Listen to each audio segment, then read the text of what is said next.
Alright folks, we're back. So like I said, that was going to take a little bit longer than average. But we still have to get the vetoes done. So it's not quite ready to go yet. But hopefully sooner rather than later. Remember, there's I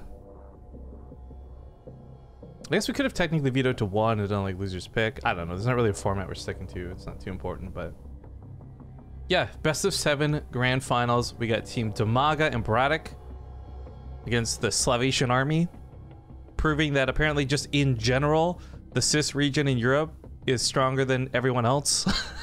Because Netherlands fell, France fell. Nobody could keep up to these teams. Officially proven. Way to go. Well, the East European countries are actually, I mean, they have given us some of the most dominant foreigners, including back all the way to Brood War. So while Poland usually gets most of the credit, right? Laser and Nerchio both coming from there. Yeah, Russia, Ukraine, all of them have had really good contesters. Is that a word? I don't know. Contestants. Fine, contestants. Contester, but I hardly know her. Well, because I didn't. Contestants only sounds like participants, right? Like it doesn't sound like they were really. Like I was going with contenders, I guess. That's what I should have gone for. Whatever. I don't know anymore. Well, just to answer the question in chat, actually, so everyone is aware, since Zombie made the decision to kind of step back from the channel a little bit, I know, well, Rivkin, she's still casting. What do you mean? Read between the lines. Read the post, whatever you gotta do. We used to split everything 50-50, super 50-50. Subs, bits, donations, every single thing. But now we just, I don't know. She's just another co-caster at this point. So she's got the same deal Maynard, Wardy, everyone else has. We just pay you a flat fee. Hope we get enough money to have some good splits so we can still split tips like donations and bits and all that good stuff.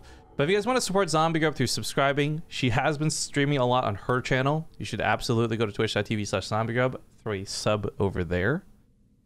But as far as how the subs here are being used, you might be, well, Rifkin, suddenly you have a lot of extra money on your hands. What are you going to do with all that extra sub money? I've actually budgeted to not do that. So I'm still only going to be taking like the same portion of the sub money I would have taken beforehand. And the rest of it's just going to go towards fueling events and stuff. So we can do more of these sort of off. Like you'll notice the prize pool for this tournament, right?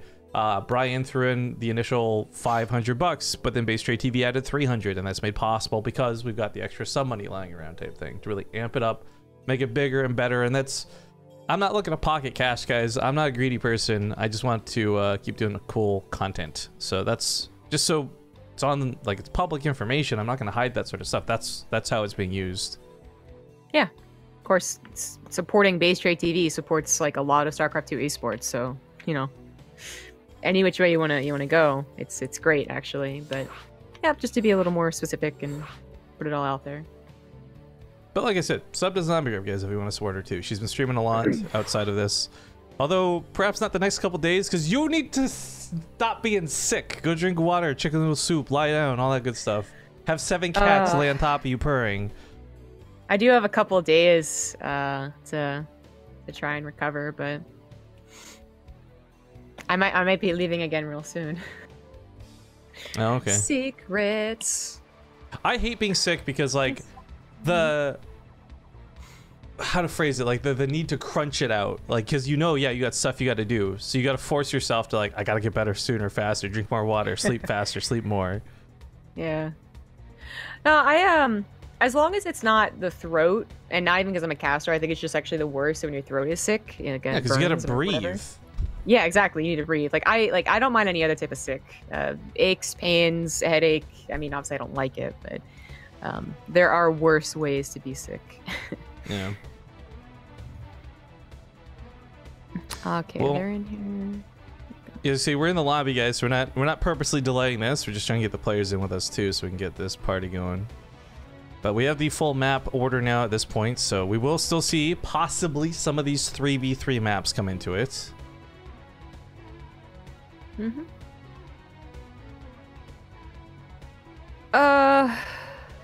Okay, now all of the maps have been chosen. By the way, good old classic start here with Sludge City. This is one that has those gold bases for naturals we had pointed out. I think it was like I showed the first map we saw today. You guys will see it again here in a moment. Yeah. Yepers. We are missing no one because they were casting last time. That's right. That's right. Done. We're gonna go for the grand finals, best of 7. Lots of money on the line for this 2v2 match. For those who don't know the history, though, Nerchio and Beastyqt were the previous 2v2 Cup champions. So they are the guys that won it all. And BC actually then went on to win a 1v2 Archon mode series against pros as well. So I've got a lot of favoritism to the Salvation army, but BratOK and DIMAGA are the newcomers, and we'll see how this goes. I'm actually being asked by the organizer, so I'm actually going to answer this publicly because people have been asking this both on the YouTube comment section as well as when we cast some of the games at the group stages. Do you ever think there'll be interest for 2v2 on the Korean servers? And frankly, I think for the maybe like the amateur side of Korea, perhaps, but for the most part, unless it's a once-off like 4v4 or free-for-all amongst friends, like the Korean players are really not interested, guys. Like, I am not going to claim to be BFFs with, say, folks like Innovation, but I'm friendly enough that I can talk to them casually, and they've all expressed pretty clear indications that they are only interested in 1v1 StarCraft 2. They don't play co-op, they don't play campaign, they don't do nothing. They're just there to play 1v1. So when we presented the idea of these 2v2s, whether it was this time or the time previous, there was a resounding no thank you from everybody. So I would really, really like to see 2v2s, but I don't think we're going to see that in Korea anytime soon, at least. Not unless there was some insane, like, $50,000 prize pool. That's too bad. I think the Europeans, because it's majority European 2v2s, but foreigners, I guess I should say, think that it's a fun, different aside from 1v1s, not to show any strategies, although I make sure to put no match history on because habit, basically. Yeah. They just have some fun with, but Koreans just don't see it in the same light. Well, at any rate, guys, welcome to the Aerial 2v2 Cup Grand Finale. A lot of money on the line, and we'll talk about that. But before, in the bottom side of the map, we have the Salvation army, made of the red Zerg Nerchio and the orange Terran Beastyqt. In the top left is the blue Zerg. It is DIMAGA. With his teammate, the pink Terran, BratOK. So the sponsor, Brian, who put all this tournament together, like I said, guys, he doesn't actually have any requests. Don't go check out like some product. Don't go buy X affiliation thing. Just 2 requests, plain and simple. One is consider checking him out on social media. He's like at Beachin22, pretty much on everything. And secondly, if you are ever gonna get yourself a pet, consider doing it through adoption. Consider doing it through a rescue shelter. Don't go necessarily looking for the big breeder companies. You know, get yourself a pet that could use some love, you know? Yeah, I'm a big supporter for shelter pets as well. I don't judge anyone. You know, I'm not going to be like, well, you're just a messed up person or something like that. But I do strongly believe in only ever adopting, not buying. So it's got a lot of good things behind it, guys. You should always do it. Pets are great no matter what. That's true. But thank you, Diet Soda, for gifting a sub to Nightbot. Zappa43 came back for 2 months. Missed that earlier. Gnome Skull for 2 years. And greetings from Canada, eh? Right back out ya. How are you now? Mirzu also came back for 4 months. And Diet Soda also gifted a sub to, I don't know, Kev. I hope we didn't miss anybody else. We did, actually. 186 in Arnston. And JD Toss. Wow, I missed a lot of subs. Jesus. JD Toss for 36 months. Holy 3 years. Ace Cape forever, Kappa Pride. Thank you guys for your support on the channel. Sorry, got caught up in the games. Oops, that accidental passion. Yeah, that's okay. Interesting note, by the way. Did BratOK already drop supply in that depot? Did he? Oh my god, you're right, he did. Okay, well that's pretty bad. I was also gonna note that DIMAGA went for like a 245 layer or something, like super quick. So while that looks awkward for BratOK and that scuffle was awkward, the important thing is it didn't get into the main or the natural actually to see what DIMAGA was doing. Yeah, scouting is very important in 2v2s. I'd say more so. We witnessed this through the Mutalisk game more than anything else, and that's perhaps a repeat of what's going to be going down here. But Nerchio is a guy who's got the sickest game sense. The guy knows everything without scouting, I feel. I remember a long time ago, actually, I don't remember if it was inside the game or whatever, but Suppy actually had a really accurate description of Nerchio, where he's like, he's a coin flippy player that always seems to win the coin flip no matter what. Oh yeah, Nerchio. Many people do remember, or still even consider him now, because he isn't always GG, a BM player. But back in the day, was not only known for his BM, and actually multiple players didn't like him for it. He was also sometimes, like I'm talking like the very beginning of his career, accused of cheating because he would just seem to know things. And you know, of course, it's been like 7 years since this guy first showed himself. It's clearly not the case. He just was able to always read through other things besides just literally seeing an armory or something. Plus, I mean, at this point, a lot of the vets of the StarCraft scene, they've had offline performances good enough that you really can't question it anymore because it's very clear there that they're not cheating. Yeah. But speaking of Nerchio, a lot of roaches are him, and Beastyqt is backing it up with Cyclones. The exact same attack, I suppose, from their last series on the exact same map. Will it work? Ooh, One I don't tank, think so. It could be pounced upon. It's not not, being pounced upon, though. Blue Flame takes care of the Lings. Nicely done. SCV's getting pulled to be safe. He does get the tank. Second one sets up, but it's a little too close to that front lines. Oh, that could be the big difference maker. The cycle to get up to the tanks is huge. Yeah, the mutas are out, but there's not enough of them to do the damage. I mean, Cyclones and Roaches can take a hit or 3 from these mutas. In fact, he's going to kill what few there are. Corsair Gear's landing to try and hit those too. Cyclones are pretty much out of the fight. It's mostly down to the Roaches right now, and BratOK is suffering. That SCV count is gone, down to 19. The mutas are going to clean up, it looks like, but you know, BratOK took a lot of damage here. A couple Lings that are even getting into DIMAGA's economy lines, and these are fully taken care of. He's gonna make him a Ravage. Oh no way! If these complete, that's so sick. Like actually straight up gross. No. Okay. Okay, only one. That one did. One Corsair Gear's all you need though. Oh, Brad got a little bit scared too. For the SCV's not knowing where that was gonna go. Hellions continue to run through here, but this destroyed the worker count of their opponents. The Mog is actually in a really great spot. But unlike the previous series, I don't think he's gonna get to snowball with the mutas. BC's already making Thors. Yeah, is Beastyqt maybe even covering some of his base? Okay, no, just his own bases with his turrets. Sometimes you see them cover their opponents, or their partners rather, bases in a hurry, but Nerchio being Zerg, well, he's got to make his own 4 crawlers. But Beastyqt even has a planetary on the way, protected. That's where most of the missile turrets went down. And DIMAGA, as he said, probably can't get that same snowball effect going, or if he does, it's going to take a lot longer.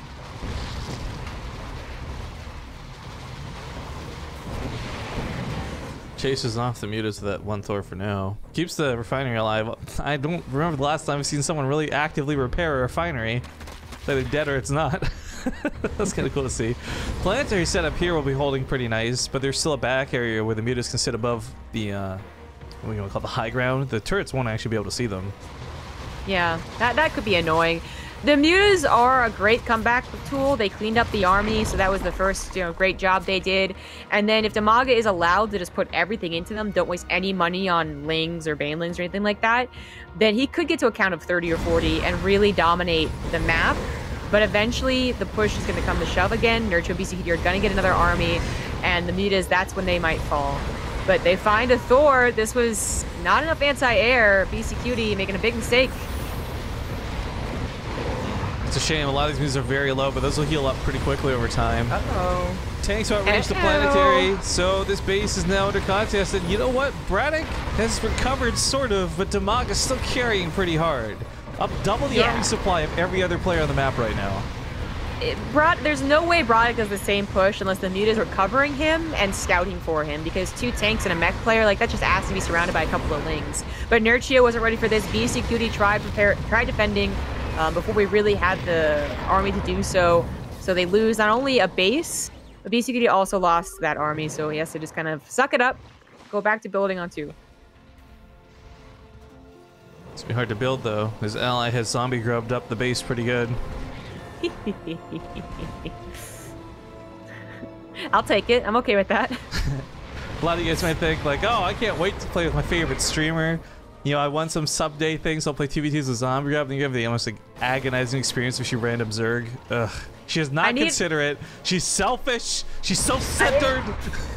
I need my creep spread for my mass queen strategies, Rifkin. Well, regardless of the creep spread, this is still problems. Like, there's just no way to push down this ramp without tanks. They can't break the tanks. There's no liberators that if he goes to liberators, the mutas might pounce on them. it's a real tough situation, and I don't know the best solution in 2v2s to break it. It might actually be go Liberators and the Thors kill the mutas and they collapse on them. I don't know. I think that a mass amount of lings could have helped until all the BratOK Hellbats just got here. So not anymore. Yeah. Now the tanks they're going to be really hard to get on top of, basically. And if they were out of the equation, then Beastyqt's Thors would come forward, the Hydras would come forward, and it'd be no problem with everything else. Hellbats, lings, mutas, that's no problem. It's these 4 tanks that just can't be beat. No. Nerchio's got the solution for this. I like it. Vipers coming out are going to be huge. Whether you're parasitic bombing the mutas or abducting the tanks or blinding clouding the tanks. Either way, it'll give Beasty the mobility he's been missing. And oh, he can't retake this base. Yeah, he noticed that too. He killed a creep tumor. So Nerchio did, like, I saw the hive, didn't really register because it was such a damn quick one, but the parasitic bomb will be very useful. Or even honestly, blinding cloud. Yeah, I think abducts or blinding clouds on the tanks would be the better option here because the Thors can take care of the mutas. Absolutely. There's enough Thors too. So he's going to go for the break. And here we go. Blinding clouds on top of the tanks. And only 2 of them don't get covered. He's still got energy. I think he wants the parasitic bomb. He's waiting for that collapse. It comes in. It hits one of the mutas. But oh, DIMAGA quick to the draw. Separates it out. But the Thors are still doing what the Thors do best with those Hydras and killing everything in the sky. They break the front lines and now they're ready to push out. Kudos to BratOK and DIMAGA taking so much damage, yet really making this a close game, but Nerchio did what he was supposed to. He got maxed out, he has the better army, and he, well, mostly broke that. He has a little bit of the support of the Thors from Beastyqt. This is now their time to shine.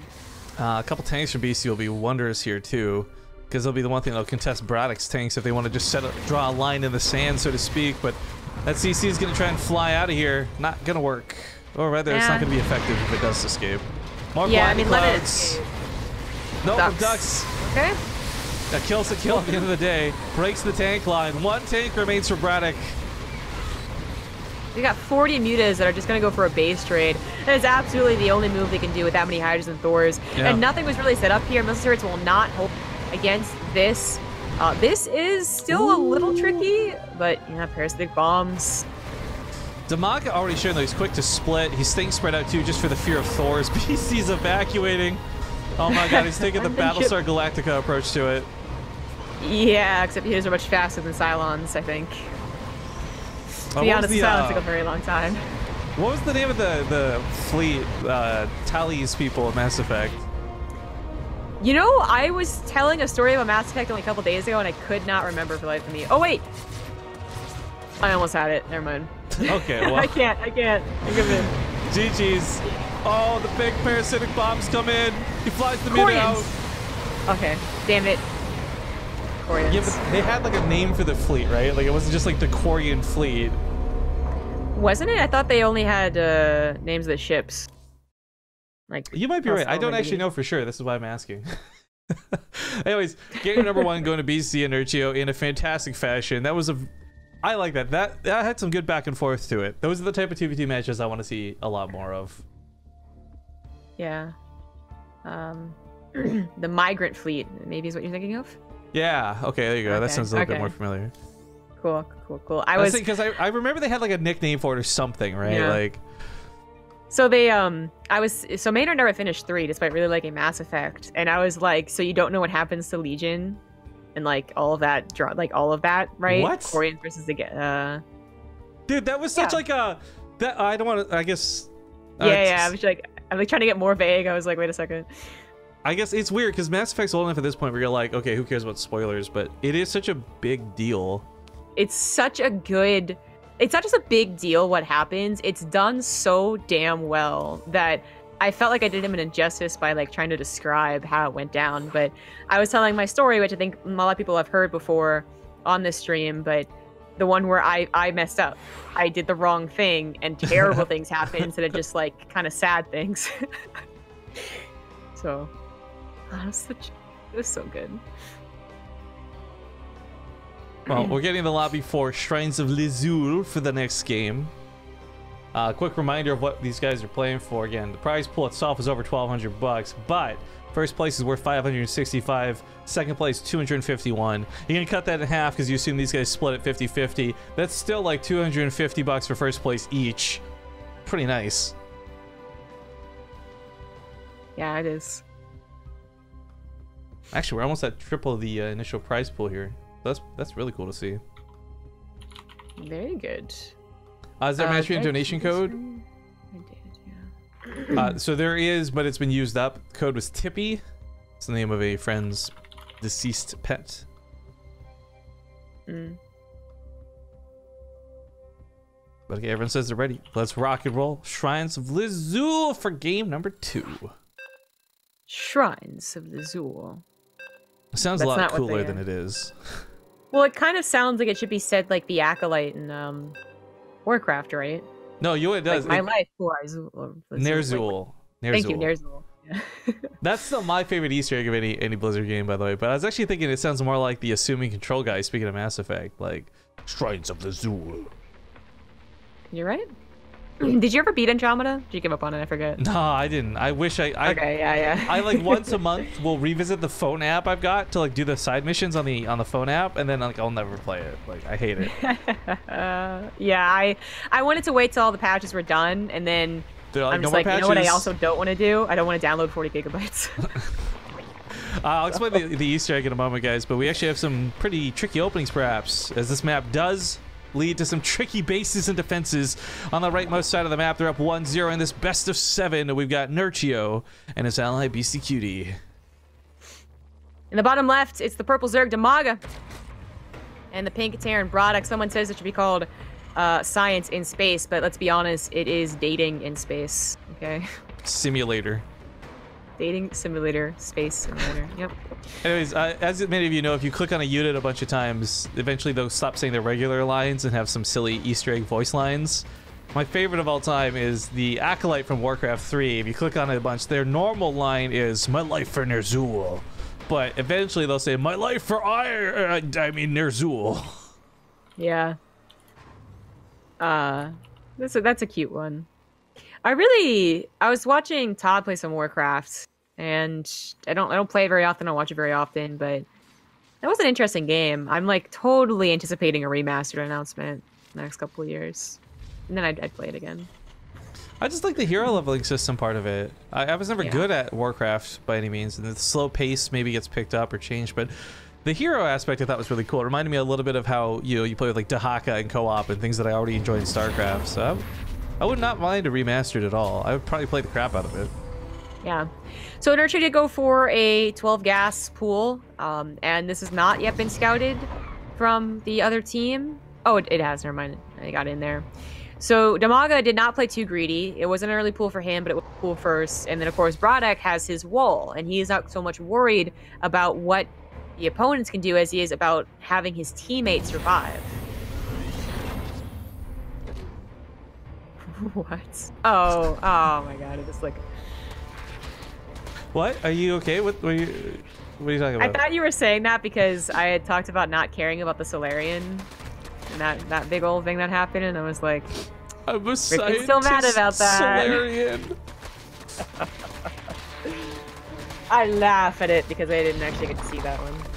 I do wonder if I would have enjoyed Morden as much if I didn't watch a lot of House and enjoy that show. But anyways, the 2v1 gang up dynamic here, it's gonna be very real. DIMAGA though is setting up. He's got time buying, I guess you could say. Spine Crawler, a couple of queens, holds up around that mineral line for as long as he possibly can, waiting for BratOK to get over there. But BratOK has only got a couple of Hellions. He doesn't actually have that much to assist with. Now, BratOK and DIMAGA have had similar holds against maybe even worse attacks. Yeah, BC actually, forget the Hellions for a moment. Nerchio lost all the Zerglings way too quickly. By the time BC got in there to use his Hellions, Nerchio had already lost the forces that were supposed to support them. So that ended up going very poorly. Yeah, that was not great at all. And Nerchio took such a hit from the early pool that while DIMAGA did lose some drones here, it's now they have the control of the army, and Nerchio should be losing out on his economy. I'm gonna grab a queen, but then Beastyqt comes in with his Hellions and cleans it up, and no, Nerchio's drone line was not touched whatsoever.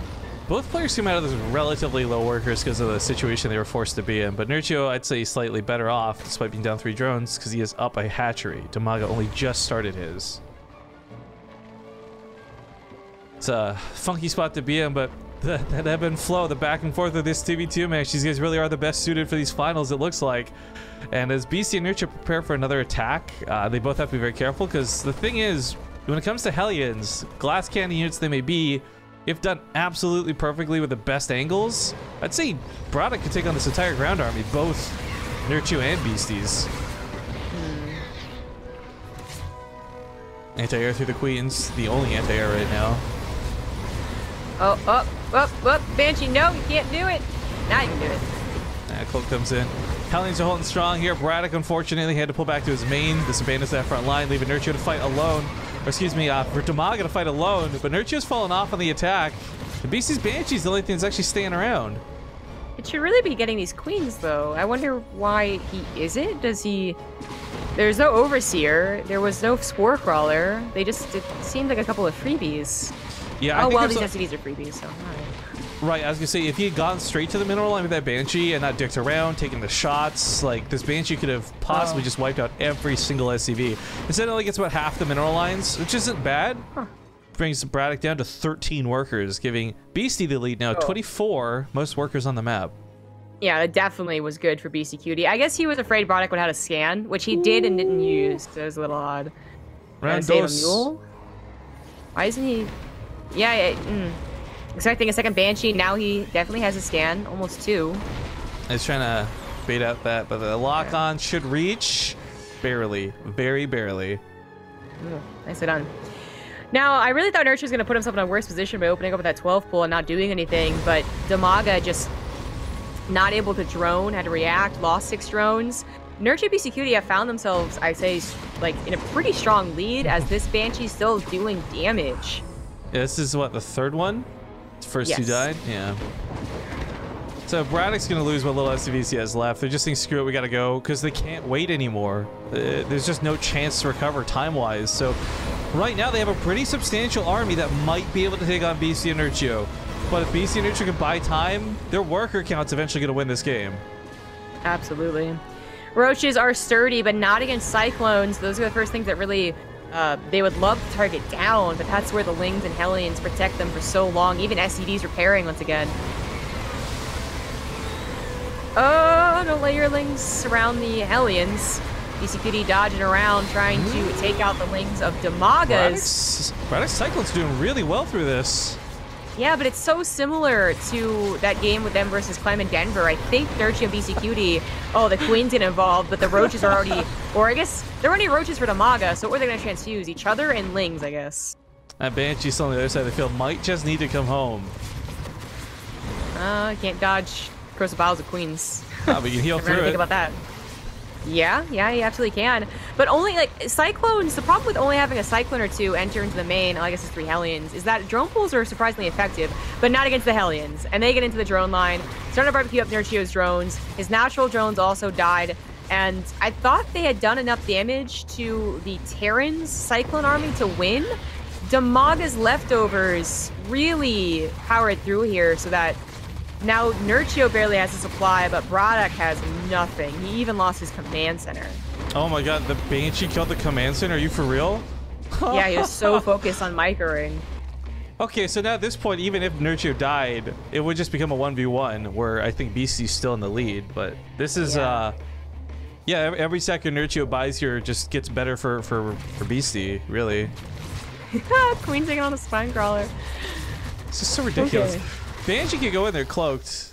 Only for a few seconds, though, so I guess just waiting. But yeah, I think Nerchio's fine, man. Yeah, he is. Cyclone's coming for Beastyqt, and I think Nerchio and Beastyqt are going to be able to take a 2-0 victory. This was close. This is another thing for me where, like, okay, 2-0, but that's not really how these games went. Like, this could have maybe bounced back the other way in this game. Maybe not as so easily in game 1, but still, close games. I love this. This is a great final so far. Epic scouting from BratOK. That's all he can do, man. He can try and wall his opponent in, which is exactly what he's gonna do. Barracks was coming in to be cheeky as well. DIMAGA gonna fight to the last, I suppose, but it's not gonna be enough at all. I wonder what conversation is being had, because DIMAGA's got to be saying, I don't have much. Maybe this could be the final fight? Maybe it's one of those things like he's just swapped over, he's given control to BratOK while he just macros. This is an easy peasy push. DIMAGA's gonna have to tap out. That was, yeah. That's it, DIMAGA. There's nothing else going on. No, there is not. GG's get called. All right. Maybe a little bit stumped as to how they lost the game. It took them a long time to tap out. Yeah. Either way, you can have a little bit of stubbornness. It's the grand finals. That is a 2-0 lead in a best of 7. Keep in mind, guys, you need 4 to win, so halfway there. We're going to go to commercial break, though, and we'll see you in 2 minutes. All right, folks, thanks for watching that commercial break. We're hopping into the next game now. It's map number 3, and DIMAGA and BratOK got to start digging deep, man. Because if they start losing this, it snowballs, and it's tough. But they're putting up a hell of a fight. These are not one-sided games. Like, they could bring this back. They absolutely aren't. I hope that their spirit hasn't been broken, because they are very close. And while it sucks to think that you're in a good position because you defend a 12 pool and then you attack and it looks so promising and then it still doesn't work, like, the game itself probably, like, was not great for the morale. I think with how close it is, it should be like, no, we still can do this. Well, overgrown facility. Stop and do it. Gazebo. The Gazebo. Facility, this is Gazebo. Yeah. This is another map that is a little bit funky, but it still sticks within the realm of 2v2 standard. So this is not a 3v3 map or anything weird like that. And this one is pretty safe natural bases. A lot to talk about for the map itself. It's connected, all these other things. But before that, let's hop into the intros. To the top side, we have the combination of the red Zerg DIMAGA and his ally BratOK. The bottom left has the orange Terror and its Beastyqt. And the purple Zerg Nerchio. Using his own portrait. How narcissistic. How awesome. I would use my own portrait if it was that cool. Yeah, I think I'd be in the same boat. But, alright, 2-0 lead in the best of 7 is pretty nice, but it's not securing things yet. I gotta be honest though, like, if they can keep up this pace of 4-0, I wouldn't be disappointed with, because, you know, we know all 4 games are, like, actually sick games for it. But this is where I think we enter that territory for DIMAGA and BratOK, where they have to seriously start discussing, like, do we maybe swap up and go for cheese? Do we still try and play these macro? Do we still all in? Like, what is the game plan going forward? Because clearly, like, we saw dominantly, mutas worked in the previous series, and that was awesome. And DIMAGA tried to bring those to this series in game 1. Didn't work out. So that strategy's out. Last game, you play more defense than attack, so it's hard to really say. Well, they did defend and then attack, so it was kind of more the pacing of the game was dictated by Nerchio and Beastyqt. DIMAGA and BratOK did make the decision, what they thought looked like a good idea, to all in, and then that Banshee absolutely wrecked, so ended up not being so great. So we have, you know, we got cheese, we got some clever strategy with the super fast lair, and they both didn't work. A macro game, like a true macro game where these guys have just been the defenders, hasn't happened yet. And we know that they can be quite good at it. But we also know that they seem to have their preferred strategies on every map. On an overgrown facility, there is still the Hellion Ling bust that is possible from, well, both parties, because it's TZ. It's worth noting, by the way, not that I think we'll see it, but race switching is allowed. So if they decide that the TVZ dynamics just screwed and maybe DIMAGA's off race will feel better, they are allowed to swap. But I don't think anyone's going to be taking advantage of that. Euthermal was the only player who went into the games with that in mind. Yeah, and not that it's clear-cut, TV2 just not played enough on the highest level to say. I really feel like Terran Zerg is the best combination. You generally, I would say, don't want the same races, like PP, TT, whatever. And then it comes down to, like, well, do you want a Protoss? And our Protosses just have not... I don't want to use the word lackluster, but they just haven't looked as good. I heard double Protoss can be really painful, though. Nobody really likes DP. Well, some people do. I'm personally not a big fan of DP. Is that what you would call it, though? Because I called it PP. Well, your PP could go into one of the two when you're talking about DP. I guess it all depends on where you... I don't know what this means. DP? Dr. Pepper? Yeah, that's what I assumed he was talking about. I don't really like Dr. Pepper though. See, it's a reference. It's a cultural reference to when you find something funny while drinking Dr. Pepper, because then it comes out your nose and your mouth, 2 holes at the same time. Oh, I gotcha. Shooting out of both holes. Anyways, Reaper gets a nice scout. BratOK's gonna maybe try and go for Banshee. It's worked out so well for Beastyqt after all.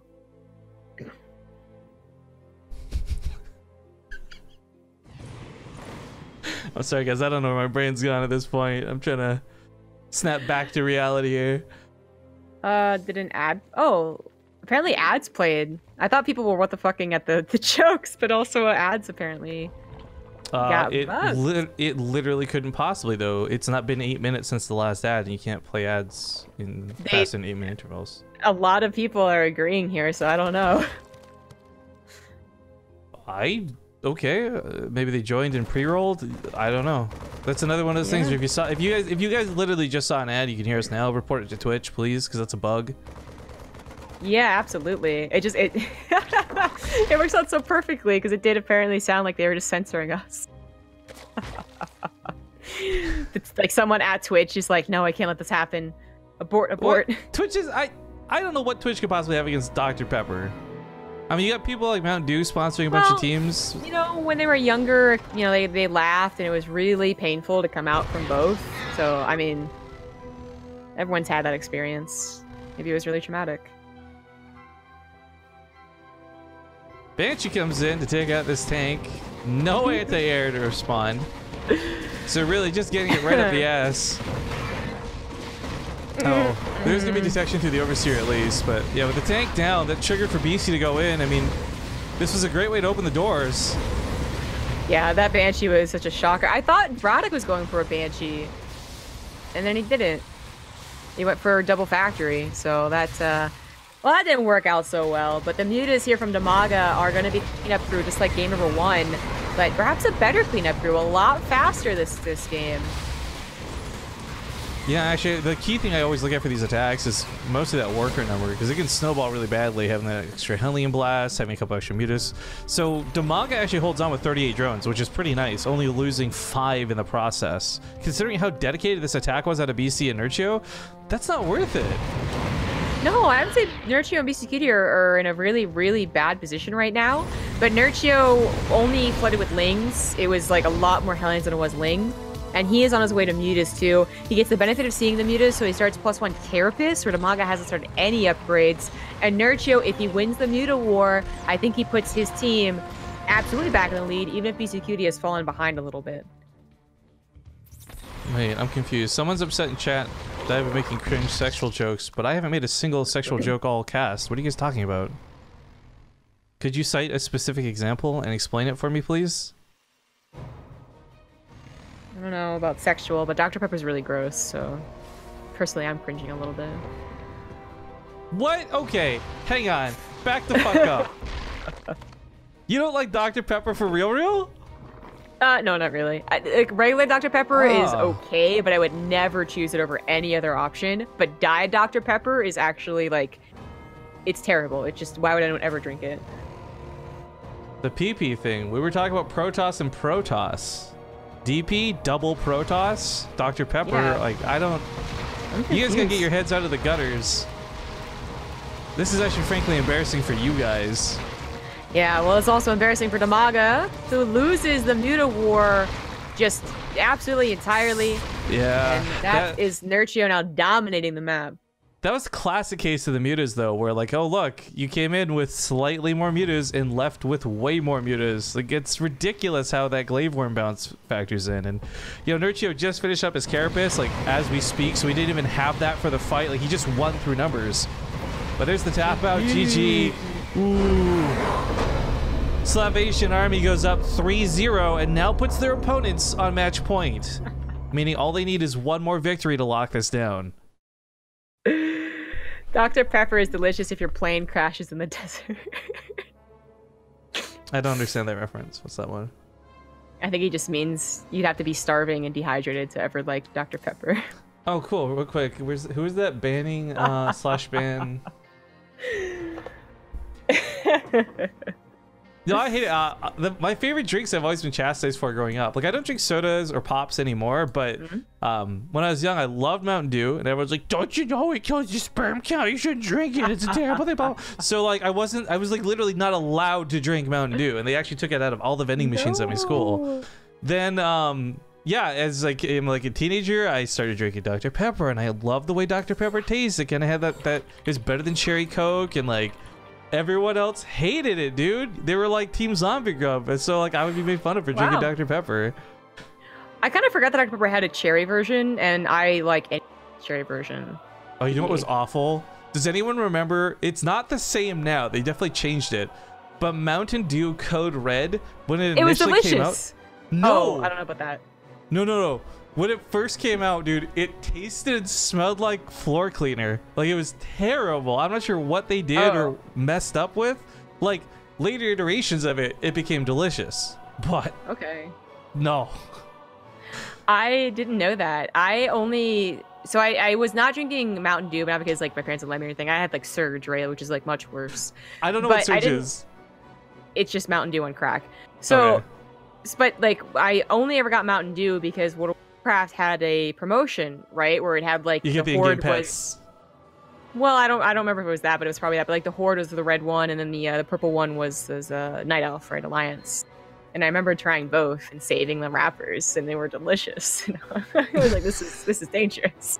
Well, they actually had like little in-game pets. You get like green or red ones depending on like which Mountain Dew promo thing you did. It was kind of cool. The battle bots or whatever it was. But I was about to get excited because my dude in chat brings up Sunny D, which I have since learned is terrible for you. Don't drink Sunny D. But yo, nothing tasted orangier or better than Sunny D. I remember like you would go to the rich kid's house to hang out. His mom had Sunny D. You go to anyone else's house to hang out. His mom had water. Like Sunny D. Oh my god, it was so good. I did not like Sunny D either. The other, but like that's what everyone would bring to like practice, like soccer, football, whatever practice. Ugh. Well, I remember the other quote unquote rich kid thing to do was Capri Suns. If you could afford to have a Capri Sun, dude, you were set. But what is Capri Sun? I get that they went the right direction with advertising. They made it so it looked like a cool metallic drink that was like, you know, sciencey or some shit, right? But what was it? It wasn't juice.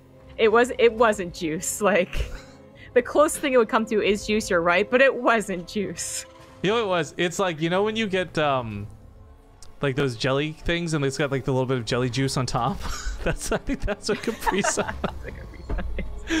Anyways, ladies and gentlemen, it's game number 4 and it's match point. This could all end here and now. To the top left side, they lead 3-0 in this best of 7. All they need to do is win one more to secure that over $500 first place prize. It's the combination of Beastyqt and his ally Nerchio. The bottom position as the red Zerg, it is DIMAGA. And the pink Terran BratOK. Personally... Go on, you first. Personally, I really love the barrel juices. The barrel, like they were like shaped like a barrel. There was like purple, green, blue. Like those are really good. I don't remember those. But I was just going to remark, I love that we could have the most intense game of StarCraft 2 in our life. Innovation versus hero.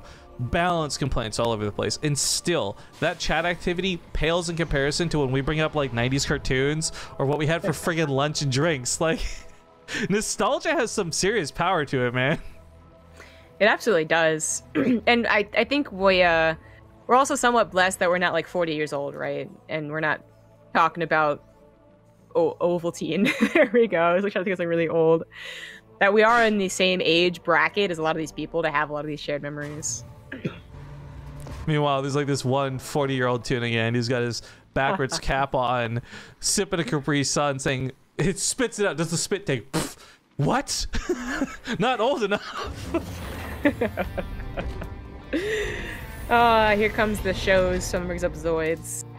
I don't think we can go into another nostalgia talk. I will tell you this much though, I am super excited for Reboot. It's supposed to come out this year. That's the #1 thing I've been looking forward to since it got announced. The reboot. I'm afraid it's going to be terrible like the Power Rangers Ninja Steel series, but I'm going to give it a chance because it's Reboot. Yeah, of course. Reboot had a really good storyline. But of course, like any good show, it started off very episodic, so it's hard to rewatch. Yo, real talk. This is not to name and shame, but if you're willing to, if you guys are over, okay, I'm almost 30. I'm turning 30 this year. I'm curious if anyone here is 30 or older. Type. You don't have to say how old you are, but just type 1 in chat or something. I'm really curious to see, because I know our audience corely is 20s to 30s, but I'm curious to see who here is over that age limit. Oh, look at that Calmanet guy. I've heard of him. That's He a lot seems of like a pretty ones. okay guy. That's a lot of ones. Well, at this point, I'm also not sure how many of those ones are legit. Like the first few, I was like, okay, sure. Everyone's over 30. Found I the was like, oldest Twitch chat channel. Enter the giveaway in a chat. This is getting really out of hand though. Beasty, excuse me, not Beasty. Nerchio's taking a lot of damage from this. Drone count down to 7. DIMAGA and BratOK may have just found that combination that worked out for them. Yeah. Ling, Hellion versus a, usually I would say a well-prepared Nerchio. He had Bailings. He had a Bailing Nest, he just didn't have Bailing. So, turns out really poorly for him. Zerg always going to be more vulnerable in the situation, and Beastyqt is probably just telling him, sorry man, I can't help, just die slowly. Yeah. These fools don't realize Beasty was the one with the power of the 1v2.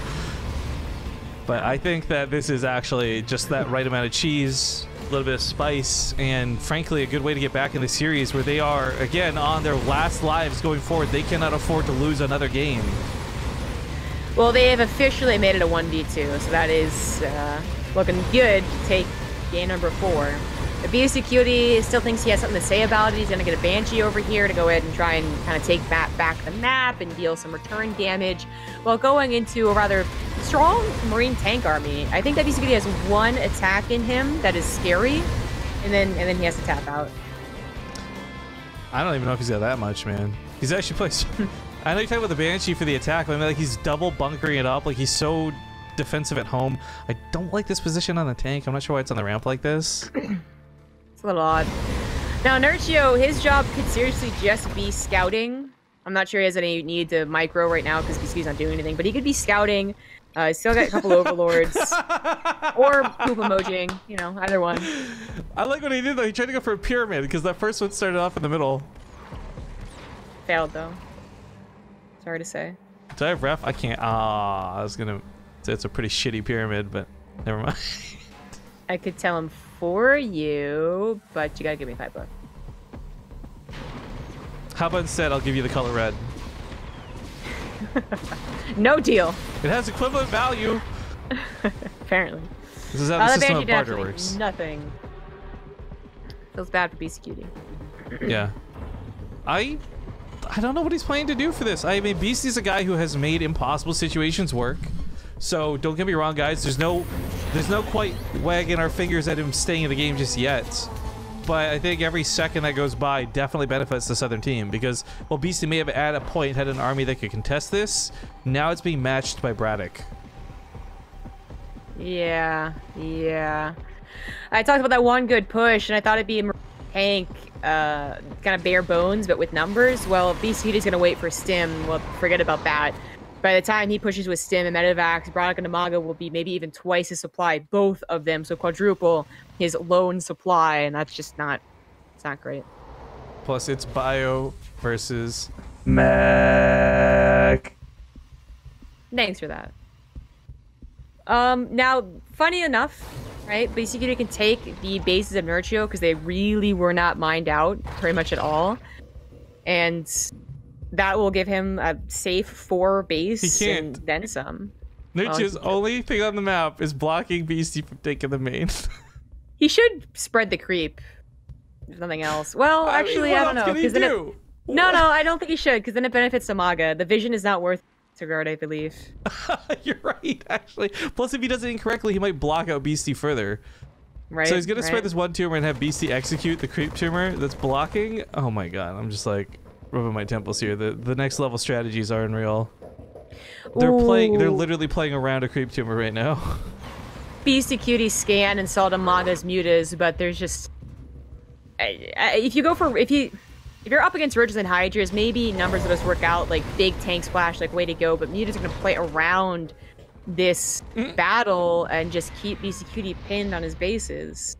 The Hellions also just killed the live tumor, so Nerchio has but one overlord to micro, as he can't play Terran. So while we talked before about the hypotheticals of like trading off, like you take my units while I macro, Nerchio can't and doesn't, and he's done this before. So it is, yeah, he's just Pinocchioing. What is that? That's a Pinocchio. That's a lie. That looks less like a Pinocchio, more like a guy who's pinching his nose because something smells bad. It's really weird. Oh, this is a pretty nice position, but then, you know, Beastyqt has to go up against BratOK's tanks, and oh no. Yeah. Yeah. This is, I have to give it to Beasty. This was a hell of a fight. It took out the mutas, it shredded a lot of BratOK's attack, but both players have more than the capability to replace this, and this was Beasty's only big attack. Yep, GG. GG. Oh! A reluctant tap out 2 games in a row. It's contagious. It's like a yawn. Well, we're gonna go to commercial break, guys. Again, about half an hour since our last one, so we'll be back in 2 minutes with, did you just yawn? You're such a dick. The amount of people you just probably infected watching right now. If you yawned in chat, type Z. I'm so disappointed in you. We're gonna go to commercial break. We'll see you guys in 2 minutes. All right, folks, we're back, but we're just gonna hop directly into the game as things are already getting underway. Cool. Still match point. Yeah. It's gonna be tough, I guess, to say the least. But they've made 1 game come back, so they're not out of it yet. Either way, scores 3-1, still favoring these guys to the south. It's the Salvation Army, Nerchio, and Beastyqt.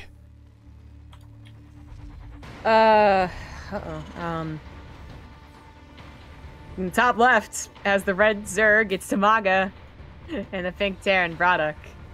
I haven't found your camera yet.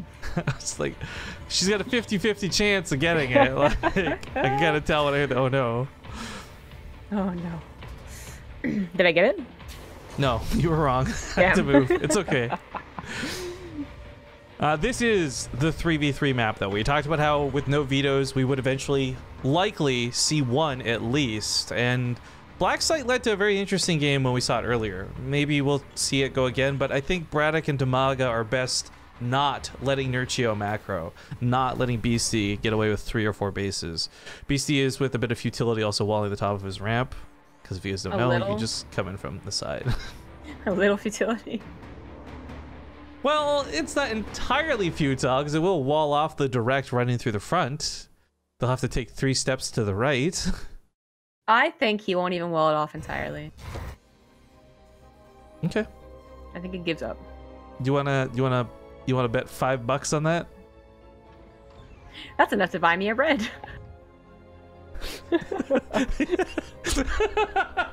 This is the dumbest in-joke we've ever had in a cast to date. An optimist will never know. He started it all. No, I will not bet $5 because honestly, because you're not confident and you think you'll be wrong. All right, I understand. It's all right. I'm gonna say transferring PayPal is gonna be. You know what? You know what? Maybe I will. I'll just deduct $5 from your pay. It's all right. It'll be fine. On my invoice, I have to put -5. Yeah. Lost a bet. So I'm gonna be like, invoice for payment plus tips -5. Oh no. I would love to see that on an actual invoice though. Just like lost a bet, like as the actual product or whatever. Pretty sure you're 100% not supposed to do that. Oh, for sure. But anyways, he is actually going to wall this off, so that's kind of cool to see. I mean, there's really no better place to put this. I would say you could argue walling out here potentially, but as we see, he's just thrown down a bunker, and it should kind of keep him covered because you really, in 2v2s, don't want to play that defensive. You don't want to turtle up too much because you have to be able to respond to your ally. You have to be able to assist them if they're under attack type thing. And if BC invests like 700 minerals in a wall and 3 bunkers, it does him no good when DIMAGA gets dropped in, or excuse me, when Nerchio gets dropped in his main or something. Nerchio has triple expanded, I should say, and DIMAGA is once again going for the fast lair. DIMAGA really, I think, fast mutas now, but Nerchio is able to match him one of the games, or almost match him and then get more. Is going to try and do the same thing this time. Only going to be behind Aspire timing by like 40 seconds, which is okay if he has the stronger economy. Nice cut on the SCV, delays the second factory, but also, more importantly, confirms the second factory. And not a lot to be done here at the front. But okay, so it is mutas as expected out of DIMAGA. I don't know. Like, I'm 50-50 on this. I think DIMAGA's control of the mutas and his understanding of how to use them the best way possible is good and great and probably enough to take on one of these players. But it is that problem then where, like, I don't know. It's something that needs to be not revealed too soon. It needs to be something that kind of surprises a mech player so they don't have anti-air. And for now, that's okay. There's been no indication of a layer. There's been no confirmation of the actual Spire. But like, somewhere, BC's got to be thinking about the possibility of this. Plus, if Nerchio goes anywhere even close to matching it, he'll buy time for BC to get the units out required to deal with it. I don't think BaseTradeTV is too worried, and I think they both have a strong read. It was a late third base, and this is what DIMAGA's been trying to do almost every single game, is get to mutas faster and better. So Nerchio should have, I want to say, the lead here, because they'll just have a bigger bank eventually. So, looks like we're both wrong and right. BC does technically wall off, just not here, but still at the front. It's a good thing we didn't make that bet. No referee would have been able to tell us who won. Well, we can do what the American government does in situations of ties. Draw names from a hat. Oh, I was Virginia, really trying to think of what political commentary this was. Yep, that's literally what happened. Feels good, feels good. Republican won. Then the command center goes down. Beastyqt not bothering to expand to the right side. He's kind of centralizing his bases, which will help, I suppose, against the muta threat. 13 mutas on the way. DIMAGA, 2 more, already built 9. I did the math, and I'm pretty sure Nerchio ends up ultimately winning here. Well, especially if the Carapace finishes up, well, or doesn't finish up, excuse me, because DIMAGA does have a small lead on that. But I was just going to comment, actually, I know we're talking a lot about mutas, but Niduses would be so sick as, I just realized how much dead space is left in these bases by not taking them, by not having a third player actually there. Yeah, that's for sure. Yeah, DIMAGA might have the faster plus Carapace, +1 Carapace, but Nerchio is getting just better, bigger muta counts here. And that does not bode well. What are the Terran players doing to help, to respond to anything? Not much. They're probably, if I had to guess, on the forums complaining. Something Protoss, something Zerg. Yo, Battle.net forums are the worst. Oh my god, have you ever looked up our names on the Battle.net forums? Unfortunately, well, I didn't do that because why would you? It's with you, Sanity. I did look up. I forget what it was. I was trying to find photos. That's what I was trying to do. So I was like WCS Zombie Grub or something like that. And I did find a forum thread with us, and it was just the worst thing. Yeah, ever. It is. I thought Reddit was bad until I saw the Battle.net forums, and I was like, okay, we're gonna stay a long way away from this. Yeah, it's truly terrible. Anywho, Nerchio has that superior supply and is roaming around. He wants to find DIMAGA's mutas all alone. He just missed them. He just missed them. Here we go. Count currently 20 to 22. Yeah, he's making a lot more on the backside, but he's also down in upgrades. So this would be the exact wrong timing to take a fight with DIMAGA. God, you know what? Mutas are light units, right? And they stack up a lot. Here's the next level riff logic. What if a medevac could pick up a Hellion, but in the way it picks up a Thor, and then use it to shoot? So you got blue flame medevacs flying around the skies. You lost me like halfway through that. What? How? It's so simple. This isn't even convoluted like a roach totem pole. I mean, no, I got the concept. I was already like, this is gonna be a dumb one, ain't it? Wow, okay, how about this then? Make it less dumb. Medevac boosters, they can just churn around and use them to fry the mutas instead of running away. Well, if they have warp drive, why don't they just cut right through the mutas?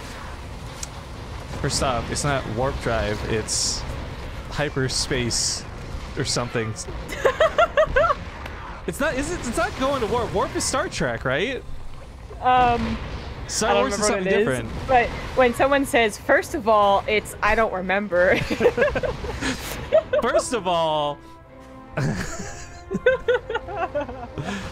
Nerchio's mutas do catch one of the Thors in the middle of the map, but this has come down to another big muta fight. Muta versus muta. We saw it before, and right now DIMAGA's actually got a huge lead with this. Nerchio conceding that he might lose some splits his mutas, trying to just minimize the losses here. What can escape from this? And this actually baits DIMAGA in a bad way. Nerchio capitalizes by coming back with the cluster he had initially split and gets on top of DIMAGA's mutas.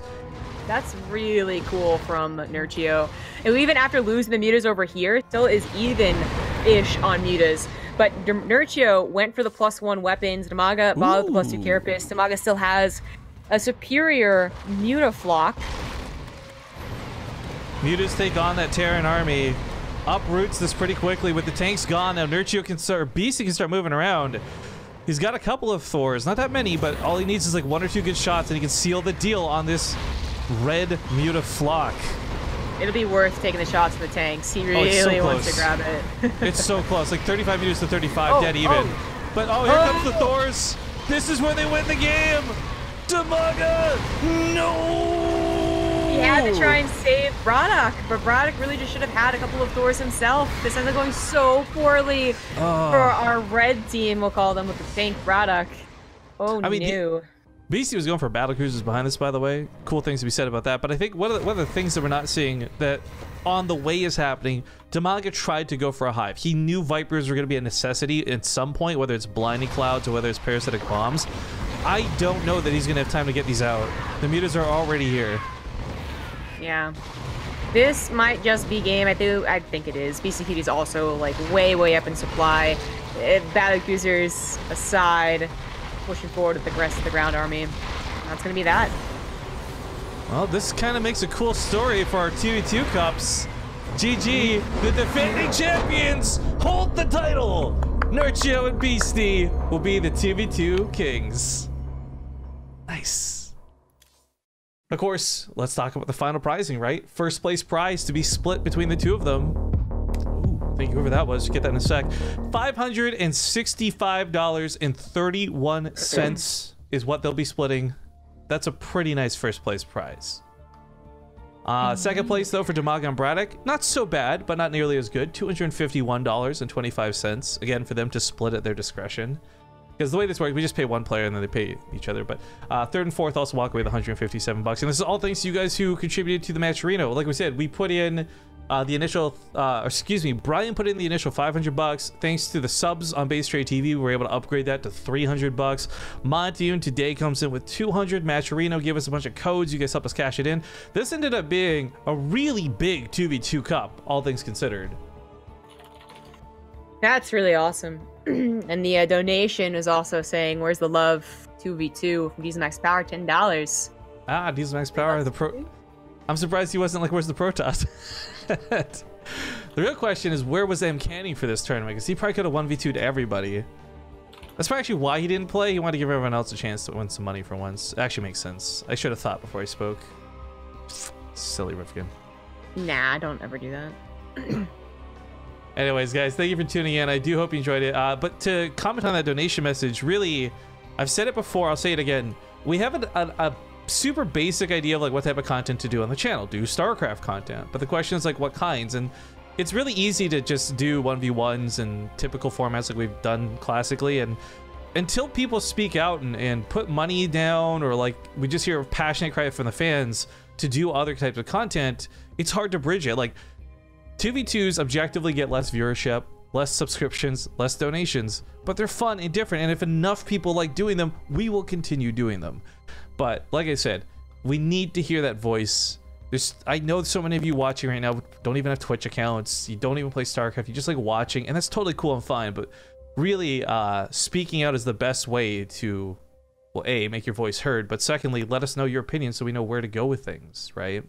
So I just urge anybody who is one of the, I don't know, the casual watchers, because this expands for, this is a whole deeper topic. I'd love to do like a talk show on this type of thing, but we just, content creators in general need you guys to not be silent sometimes. And if you want to see more 2v2 content, that's definitely one of those times. But anyways, we'll wrap it up here. We'll say our goodbyes. We'll play a commercial break on our way out. We'll find somebody to raid, all that good stuff. So Zombie Grub, I wish you well, get better soon. Where can people find you though, in case you are stubborn enough to not rest and instead stream?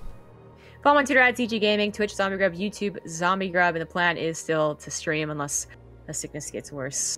The sickness. I'm telling you, Zombie Grub's like the most stubborn person I know. She could have like her wrist broken and be like, no, it's fine. I'll still stream. I'll do something. I like it, by the way. BC tweets a selfie with Nerchio saying, Exclamation Army does it again. Tags BaseTradeTV and yeah, retweet that.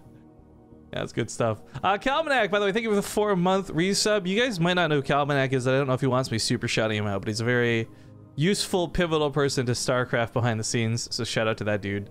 But yeah, we're going to wrap things up, as I said. So follow me on Twitter, _Kings. I just, from musings, thoughts, and shit posting. If you want to follow just BaseTradeTV tournament content, you don't want to see the bullshit I tweet about, follow BaseTradeTV on Twitter. Follow the channel. I'll come back for all the good stuff we're doing. What's happening tomorrow, actually? Nothing. That's right, we got a little bit of time off, then I got a solo cast on Friday, then Maynard will be joining me on Saturday, and then there's an awkward gap in time because IEM Pyeongchang is kind of a big deal, and I don't want to be running stuff against it. And then on the real big official comeback, like the huge start to everything, is going to be on Monday, February 12th. That's when the BTSL kicks off. We're going to have a lot actually for that, not just in pros, but we're going to be bringing back the amateur series as well. So if you guys remember, during December, we did some stuff with the Corsair Cup. People could play Diamond and below. Winners would win coaching. We would cast the finals. There's lots of little stuff like that that they'll be making for a return too. We have to finalize the amateur portion and the offline portion, but the online portions with Korea, the Asia Open bracket, and Europe are all set and good to go. And I'm super excited for that, so I hope you guys will be tuning in and joining us. The match arena page is open. There's no rewards up yet, but there's going to be. So hopefully it'll be more enticing than just passionately throwing your dollars at esports. But anyways, that's a long enough wrap up for me. Before we play this last commercial break, though, let's see who's online. Calmanex is also very handsome. Oh, that's subjective, man. You can't say things like that. That's subjective. Anyways, Beasty's actually streaming, so I think we should probably go show Beasty some love as a congratulations for winning. So when we raid Beasty's channel, just spam congrats with hearts, guys. That's the raid message. Congrats, couple of hearts. Thanks for watching. We'll see you guys later.